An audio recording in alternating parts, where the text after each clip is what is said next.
ماشي تمام، احنا اسفين، اسفين لجمهور النادي المصري، اسفين لشعب بورسعيد، اسفين لميدو جابر، اسفين لكل القائمين على منظومه النادي المصري، اسفين لمستر كامل ابو علي، اسفين للجهاز الفني، اسفين لمجلس الاداره، اسفين لشعب بورسعيد كله. انا استفدت ايه؟ انت ضيعت مني 3 بونت، وفي الاخر خالص، في الاخر خالص، في الدور الاول او في الدور الثاني، في الاخر بترسي على المواجهات المباشره.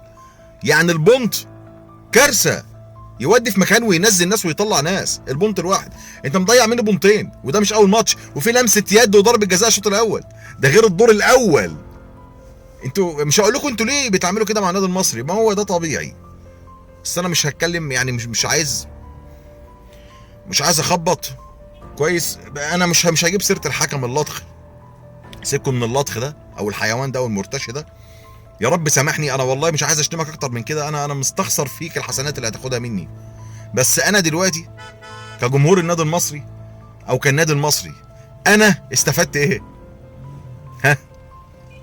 احنا اسفين، حقكم علينا. طيب اوكي تمام، وبعدين اللي حصل ده لو كان حصل مع نادي كبير زي النادي الاهلي كانت الدنيا قامت، كانت الدنيا ولعت. مش بعيد كانوا يلغوا الدوري الممتاز، وكان الحكم ده يتحكم عليه بالاعدام، مش لجنه انضباط، مش هيتفصل من التحكيم، هيتعدم. مصيبه. لا ده انت كمان ايه؟ ده انت فاجر يا اخي، انت فاجر وقادر. يعني مثلا مش تديله يعني خلاص، يعني انت استكفيت بانك مش هتديله ضربه جزاء، اوكي، بتديله طرد احمر، بتقول ان هو بيمثل. ازاي؟ انت دماغك دي فين؟ والفار فين؟ دماغك دي ما فيهاش مخ بشري، دي فيها طبق كبده بالسلطه. يا اما انت جاي بقى بتنفذ اجنده. اذا انت مرتشي. انا استفدت ايه باسف؟